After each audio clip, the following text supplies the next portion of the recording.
आज सकाळू पुओ कहला मु जल्दी टिके ब्रेकफास्ट करी तो जल्दी जल्दी कौन करी बोली भाभी इंस्टेंट वेजिटेबल इडली तैयारी करी बसिली। तो इंस्टेंट वेजिटेबल इडली पाई 2 कप सुजी नेली, तापरे 1 कप एक्जाक्टली तार हाफ दही नेली, तापरे स्वाद अनुसार लुण नेली, तापरे अल्प अल्प पानी नहीं ताकू गोलई देली।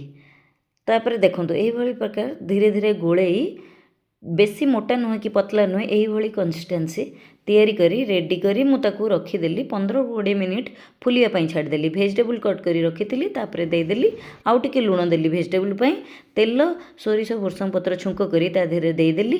से बैटर रे पूरा भले कि एमती गोलई देली। भल करी गोलैला परे देखंतु केते सुंदर देखाउची ना।